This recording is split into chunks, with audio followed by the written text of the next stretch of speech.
Want smart analysis of the most important news in your inbox every weekday along with other global reads, interesting ideas and opinions to know? Sign up for the Today's Worldview newsletter. We are entering the final stretch ahead of President Trump's likely decision to pull out of the nuclear deal between Iran and world powers. His administration has to decide by May 12 whether to reimpose economic sanctions on Tehran, ones that have been repeatedly waived since the agreement was signed by the Obama administration in 2015. The recent appointments of Secretary of State Mike Pompeo and National Security Advisor John Bolton, two vociferous Iran hawks who are doggedly opposed to the deal, seem to make it all the more likely that Trump will follow through on his threats to scuttle the deal. Many of America's key allies, especially European leaders, have pleaded with the Trump administration to keep the deal intact. Over months of negotiations, they had sought to convince their American interlocutors that adhering to the agreement and working to improve it are preferable to scrapping it altogether. In the view of international monitors, foreign governments and even the State Department, Iran is complying with the terms of the agreement, and there is no better option on the table to curb Tehran's nuclear ambitions. "We should not scrap it unless we have a good alternative," said UN Secretary-General Antonio Guterres to the BBC on Thursday, calling the agreement an important diplomatic victory that is necessary amid dangerous times. As Iran and Israel square off in Syria, things could get even more dangerous. A Monday presentation by Israeli Prime Minister Benjamin Netanyahu, which featured supposedly new revelations of Iranian perfidy and bad faith, emboldened Trump and his lieutenants, though experts and European diplomats pointed to Netanyahu's document trove as further reason to preserve an arrangement that keeps Iran's program firmly in check. Netanyahu presents material on Iran's purported nuclear program on April 30. Sebastian China/Associated Press, the deal's critics are unmoved, and they are pushing for what they consider a long overdue confrontation with Tehran. "The president should stop waiting for Congress or the Europeans to get serious about renegotiating the JCPOA," wrote Bush-era official Jamil Jaffer, using the formal abbreviation for the Iran deal. Instead, he should force everyone's hand and restore American leverage by reimposing sanctions now. "When the Iranians fear American power, they either back down or they stall," Mark Dubovitz of the Foundation for Defense of Democracies, an influential anti-Tehran think tank in Washington that has the ear of the administration, said to the New York Times. "When they don't fear American power, they push forward." With Trump, the question is, are they going to feel American power, or American mush?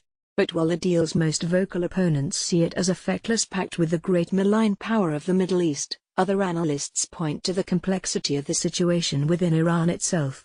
If Trump does pull out of the deal, it seems increasingly unlikely that Iranian President Hassan Rouhani, who championed diplomacy with the West, will be able to resist calls from his country's hardliners to also renege on their end of the bargain. As Iran's economy tanks, Rouhani faces growing criticism from opponents who never supported his efforts at détente with the West. They include elements of the Revolutionary Guards, the powerful military organization that largely runs the Iranian proxy wars so reviled in Washington and is also implicated in the detention of numerous dual nationals on Iranian soil.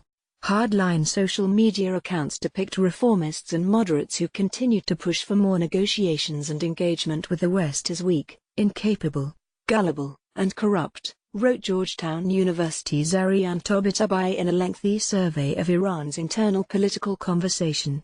Although the Rouhani government wishes to sustain the deal and build on it for greater international integration and economic recovery, it is constrained by pressure from its political opponents.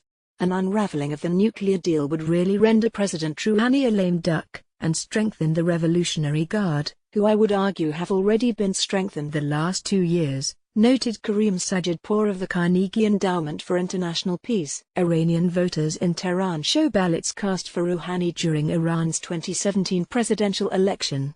Vahid Salami/Associated Press, Iran hawks argue that the idea of rival political camps is an illusion and that Rouhani was always beholden to Supreme Leader Ayatollah Ali Khamenei and the theocratic cabal surrounding him. But the imminent collapse of the pact upon which Rouhani staked his credibility, even in the face of heated domestic opposition, may lead the world down a far darker path. It will be nearly impossible to bring Iran back to the negotiating table with the US for years to come, as its leaders will conclude that there is no point in concluding agreements with the United States, wrote Ilan Goldenberg of the Center for New American Security. Vali Nasser, dean of the School of Advanced International Studies at Johns Hopkins University, argued that Trump should take a totally different path. Washington should find ways to reduce tensions by engaging Iran directly, picking up where the nuclear deal left off, wrote Nasser. It should also encourage Iran and Saudi Arabia to cooperate to resolve regional crises, starting with those in Syria and Yemen.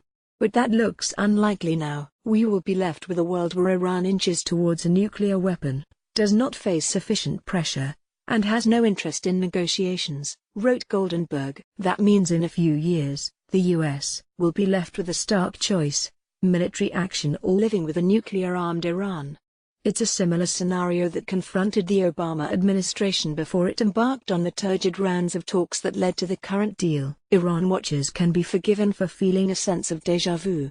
While the reformist President Mohammad Khatami was in office, George W. Bush undermined him and shattered Iranians' hopes of rapprochement by labeling the country part of the axis of evil, wrote Saeed Kamaluddin in The Guardian. Trump could be about to make exactly the same mistake with Rouhani. Want smart analysis of the most important news in your inbox every weekday along with other global reads, interesting ideas and opinions to know? Sign up for the Today's Worldview newsletter.